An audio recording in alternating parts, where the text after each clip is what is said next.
In this video, we are going through an interesting topic that involves manifestation through the process of discipline and fasting. Do you want to learn more? All right, welcome to Fortune Forecast. I am Daisy, your hostess. If you are new to my channel, welcome. And to our Fortune community, welcome back. We will now go into Chapter 2 and 3 of The Shortcut, Regeneration Through Fasting by Julia Seton, published in 1929 by the Occult Publishing Company, and it is in the public domain. All right, let's move on to Chapter 2. How to fast. This fast will need to be divided into instructions for physical, mental, emotional, and Illuminati fasting. There are not many things to be said. The methods on all planes are simple to tell, yet not so simple to do. All the written words on earth could not cover everything that the initiate will want to know. Each faster presents a new problem, as each one will react to the fast in his own particular way. After years of careful scientific and physical study, these instructions have been chosen as fundamental principles for all, which, if followed, will lead the initiate on in perfectly normal development. It is impossible for anyone to have malicious reactions in either body or mind if he follows these instructions. There are those who have fasted outside of instructions with just a little learning, never acquainting themselves with the real meaning of the fast. Then, when they have come upon some unexplainable phenomena in mind and body, they have laid the blame on fasting, when in fact it was only their own ignorant use of a great cosmic law. The first law of a novitiate or an initiate is to obey. And unless we want to do this and obey faithfully the teachings to those who know, we had better let things alone and take our chances with the great evolving masses who take life as it comes, easy, safe, and slow. There is not a single symptom of body, mind, emotion, or revelation which cannot at once be reduced to normal by a single cup of coffee or tea. After one has fasted a while, he will be disgusted with his own weaknesses and at the hold a little food has upon him. It will fire his spiritual pride when he finds that the very slough of despair in the valley of physical prostration, a little like a cup of coffee, tea, or milk will make him feel a normal man, which without he had not the soul power to be. The real divinity within us comes to laugh at our frail dust, damning us ever to decay and death when at our center burns the flame of God. The method of the physical fast is very simple. Just stop eating. Eat one meal every other day for 10 days. In the last 2 days of the fast, do not drink any water, or at least only enough to keep from real thirst. The fast is not penance. It is a joy, and thirst that one can easily combat will do the work of emptying the blood vessels. Get a big thirst, but do not push it to the point of suffering. Why do we eat one meal every other day instead of fasting continuously? Because this is the way to fast and not destroy any of the normal functions of the body. Thus, the destructive changes do not outrun the constructive. In this manner, the gastrointestinal tract is kept normal, and when the fast is ended, the faster can resume his normal meals without discomfort. The blood current is relieved of all its waste substance, the blood cell itself exhausted without affecting the nucleus of the cell. In an uninterrupted fast, the whole cell is oftentimes destroyed, and a long time is needed for the reconstruction of the blood current. One meal every other day comes in time to save the life of the cell, but does not interfere with its reconstruction. When should this meal be eaten? Between 11 and 2 every other day. The midday meal comes just when the energies are fagging and it restores the equilibrium of the body again. After the meal, there comes into the body a great influx of vital energy, and this energy will make for wakefulness if the meal is taken at night or late in the day. Sleeplessness is a part of the normal reaction after a week of fasting and does not need accentuation with food. What should be eaten at this meal? Everything and anything agreeable to the appetite and as much as one wants. Eat a mixed diet. The system needs all kinds of food from which to select the new fuel for its new release of interior substance, and a single diet will not satisfy the demands of the physical cells. Shall we drink water with meals? If you like. It does not matter. Do just as you would if you were not fasting, unless you are a hospital case under the care of a trained nurse and doctor, then they will know what is right for your particular case. The ordinary individual, fasting for a shortcut to health, freedom, liberty, success, love, and truth, can be just as happy and normal in his one meal as he knows how to be. Common sense demands that he eat slowly, Fletcherizing his food. It will give him a sense of uncomfortable distension of the stomach and sometimes bloating and gas if he does not. When one feels worse after eating than before, it is because he has eaten too fast and not taken time to masticate his food. During these 10 days of abstinence from food, the body tissue will fall away. The muscles will become flabby and soft, and it is here that physical exercise, breathing, massage, walking, dancing, electricity, and all attention to the flesh should be given. One must break up all his old flesh tracks and lay the foundation for a new body. If he does not like his face, he can change it. If he does not like his form, he can give himself a new one just as easily as he can order a new suit of clothes. All old age is in the food body. The life body is young, fresh, unwrinkled, not fat or flabby nor skinny, but just whole. When one gets his misfit food body out of the way by fasting, breathing, and exercise, he gives the life cells a chance to make him a new flesh suit, and this flesh suit can be of any type that he himself decides. Our life cells are creators, and they create just what we determine they shall create. When they have finished it, it is not their fault if we do not like ourselves. They cannot refuse to build the pattern we give them, and our personality is a picture of our own thoughts of God. Good. We know that all fever diseases kill off the food body, and we have all seen instances where after a prolonged fever, the patient lost hair, was reduced to skin and bone.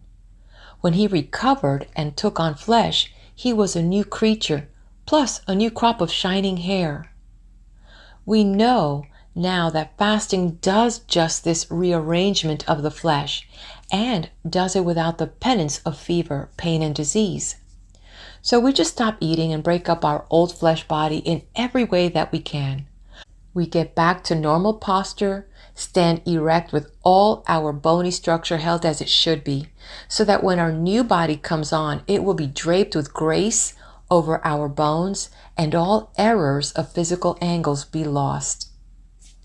A beautiful figure is the birthright of everyone, be he tall or short, and it takes only a little conscious thought to have it so. The face is set in lines and wrinkles or squints by habit and has grown that way. While fasting, we change our expression, break up every line and wrinkle, free the muscles from the bones, and set up the true circulation to the facial muscles and the throat. A double chin is a tragedy and tells of gross neglect in diet and facial massage. It need not be more than flesh in any other place of the body need be. When it has grown loose and flabby with fasting, it can be massaged and pinched away, and the muscles will contract so that it will never return. Wrinkles under the chin are caused by sagging muscles on the back of the neck. When these are tightened by fasting and massage and the new body comes on, they act as a strong guard against future looseness. Hollow cheeks and skinny faces, bones and hollow chest are all set free by the fast, massage, and exercise. When the new food body appears, the hollows are normally filled and a soft contour takes the place of the old ugliness. Mental states and mental pressure set their stamp in the physical form and face. As a man thinketh, so is he. And every person 30 years old wears the stigmata of his own thoughts. There is also an occupation personality. We say, he looks like a farmer, or a preacher, or a professional man, or a businessman. And this tells us something, without seeing the person of his personality. There is nothing so pitiful as a retired businessman trying to be an idle gentleman, with marks of his old business all over him. A working woman's face does not fit well the get-rich-quick situation. Childbirth leaves its mark on the faces and forms of most mothers, but there is no reason why the grandmother should bear yet upon her face and form the traces of conditions which have ceased 15 or 20 years ago. All such impressions are set in the food body, and when this is changed, the whole personality takes on a new impression. The way, then, to fast for physical change is just to stop eating. Eat only one meal every other day for 10 days, and with breathing exercise, massage, and change of thought, the old body is destroyed and a new one is allowed to grow, embodying the image and likeness of the vision one carries of his choice of personalities. The picture of just what you wish to look like must be held in the mind while the old body is being torn down and replaced. And the full explanation will be found further on in the chapter on the vision. Special directions. 1. Eat only one meal every other day for 10 days. 2. Eat a mixed diet. Eat of all kinds of foods. And eat between the hours of 11 a.m. and 2 p.m. 3. Drink all the water possible until the 8th day, then quit drinking to the point of a hard thirst. 4. Empty the gastrointestinal tract every fast day. Any watery cathartic will answer the need. 5. Bathe, swim, exercise, walk, dance, climb, all things that cause rapid respiration and muscular action. 6. Sleep all you want to for the first 3 nights. After that, keep awake. Cultivate awareness. 4 hours sleep nightly during fasting is sufficient.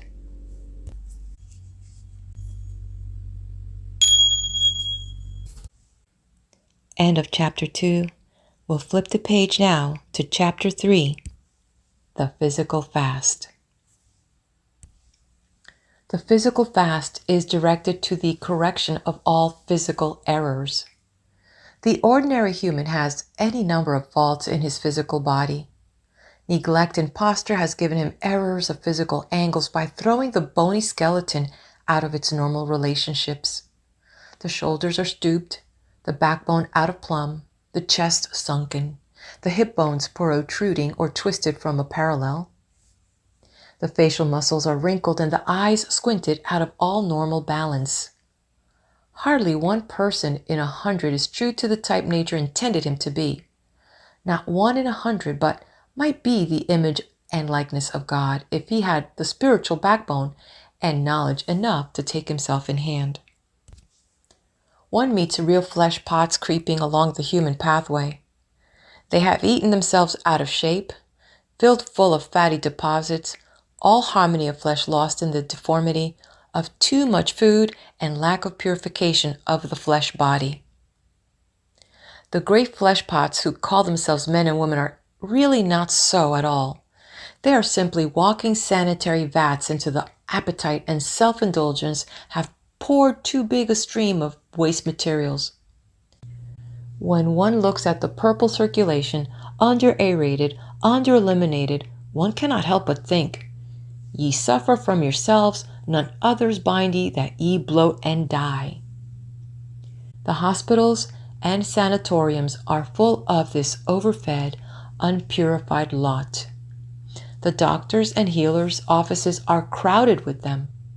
Their only desire is to be rid of the effects of their ignorance, not of the real ignorance itself.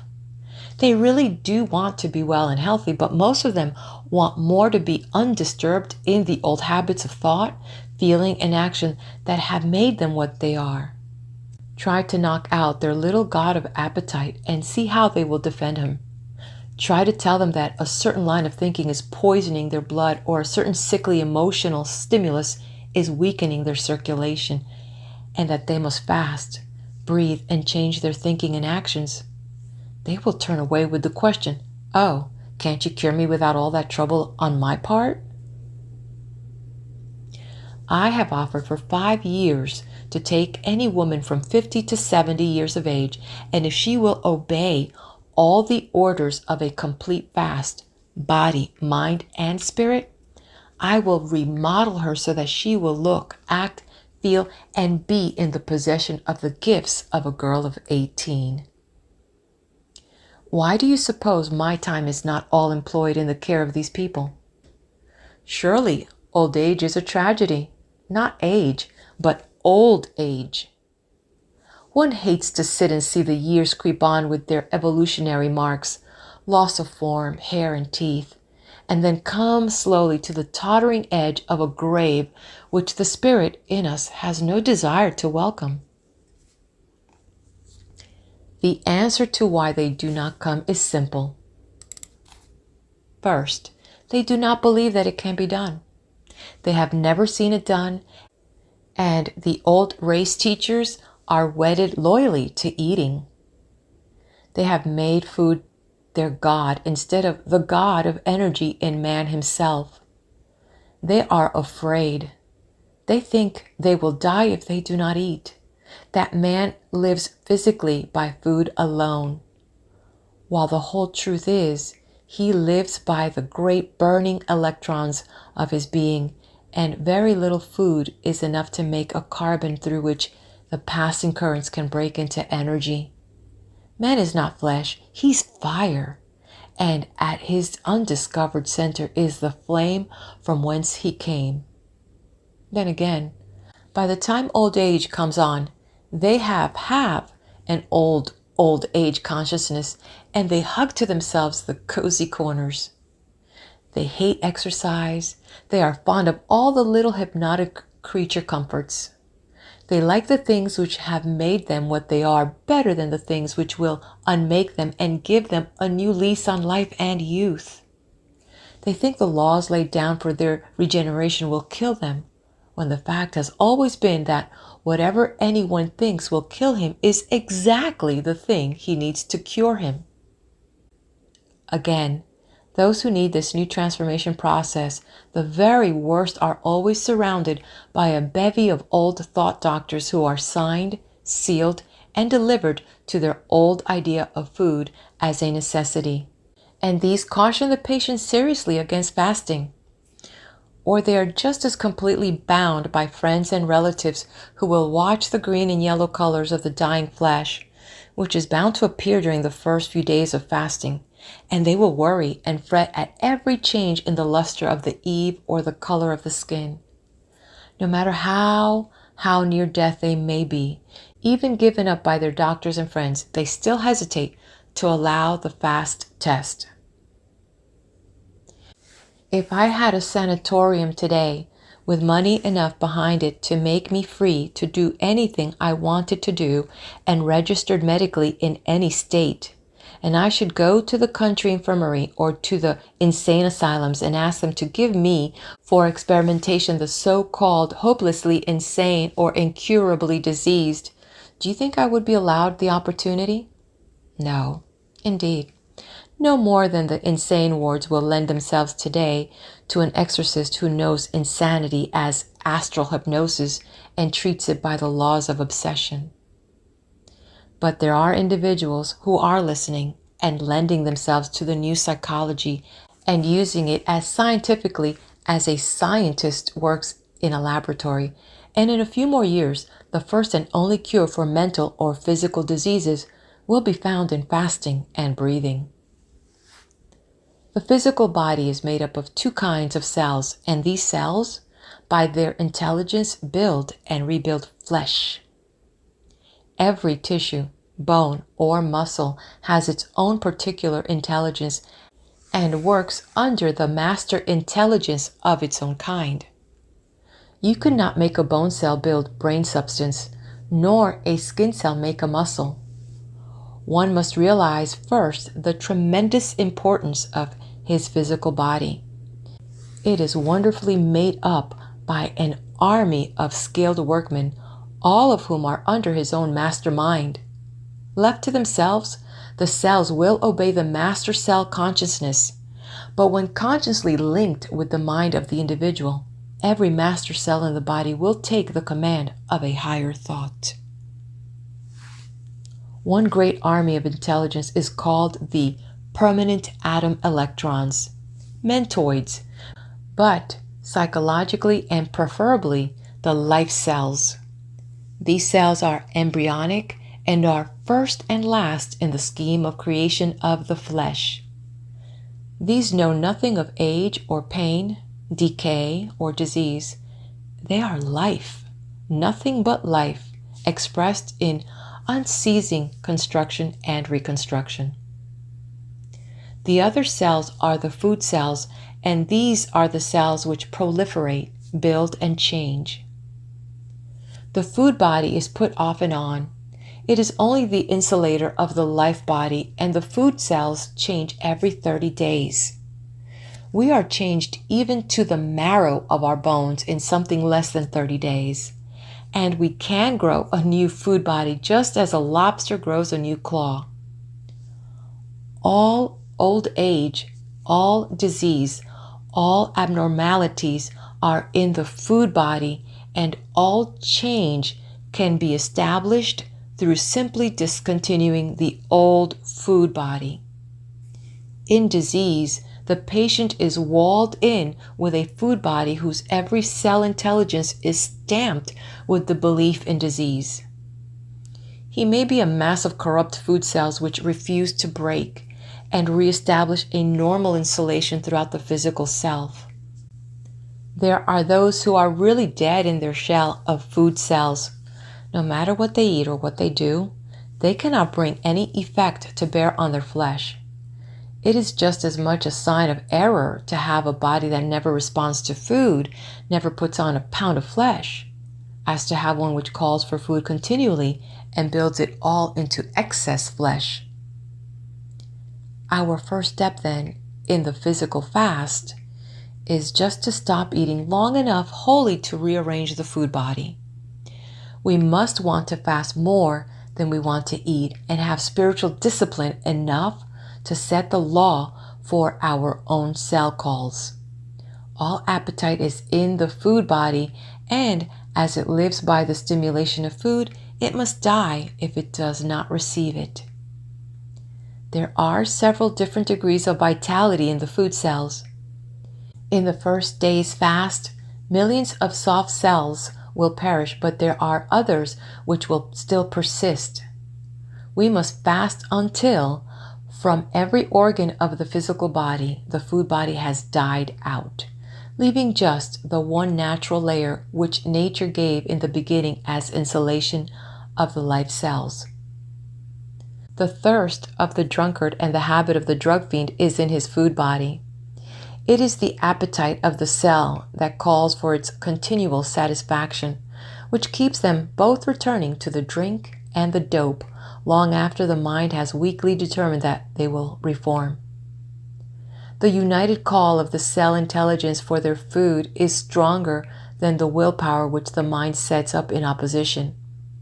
In spite of resolutions, the cell hunger conquers them. The first real aid to a degenerate of drink or drugs is to fast off his saturated food body and let him grow a new one under the vibrations of a new thought impulse. After a while, his body has a new cell consciousness, and it has become his helper instead of his destroyer. All one needs to do in order to determine the truth of this statement is to look at the flesh body of the drunkard before fasting and after fasting. No willpower on earth is strong enough to break the chains of a saturated, whiskey-sodden flesh desire unless it is linked with a method that helps conquer through a higher law. All physical disease is due to abnormal tissue changes, beginning with function and ending with change of structure. All kidney trouble begins in change of tissue, and all change of tissue is food cell change. The kidneys break down through proliferation of the food cells, giving soft walls, linings, etc. All heart trouble is from the same cause.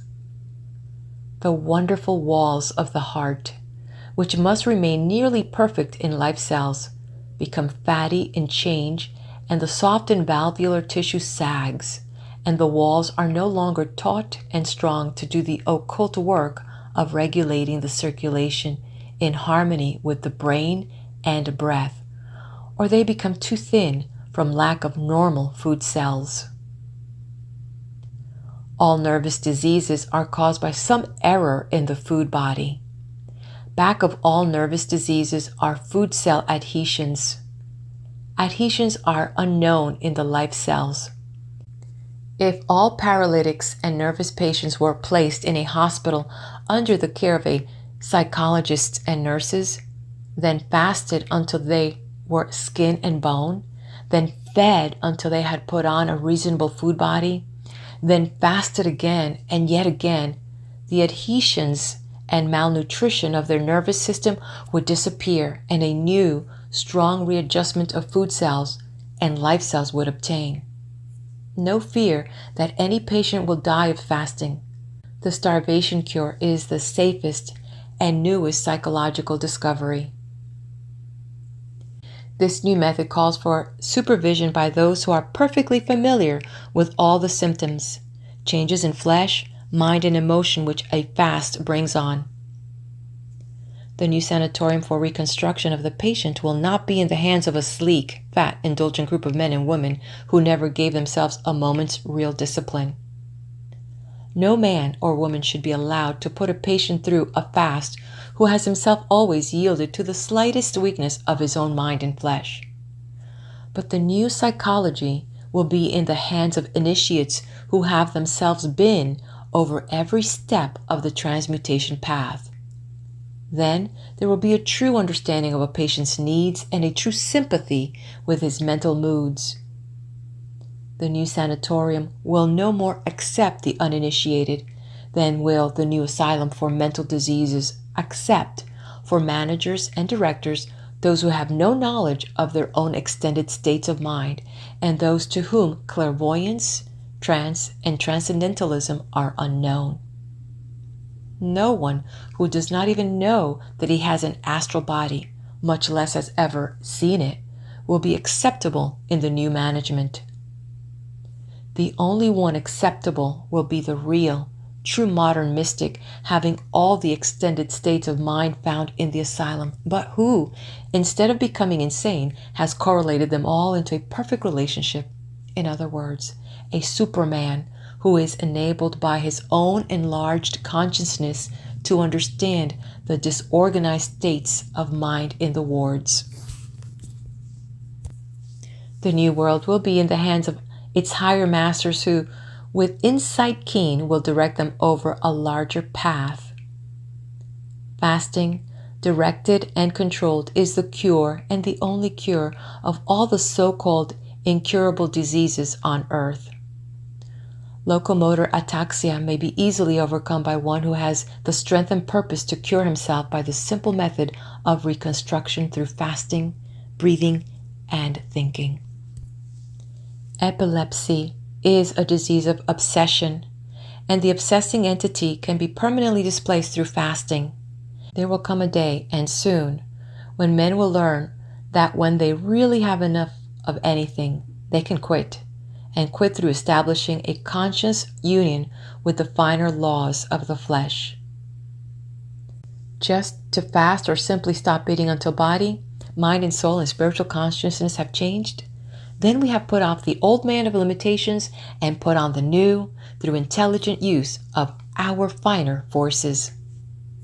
Through fasting, the body becomes like a new glove, which we can draw on over the real man within. After we have understood the changes which the physical body undergoes, in order to build it into a new and durable type of perfect harmony and strength and beauty, we must go on and study the man within. There is nothing in our earth body, but thinking makes it so. And our next step is to think the right, creative, master thoughts. This naturally leads to states of mind within us, and those states consciously induced during our periods of self-discipline. And this ends chapter 3. All right, if you haven't done so, hit that like button, subscribe to the channel, and hit the bell. That way you will be notified when I put up the next video, where we will have both the mental fast and the emotional fast.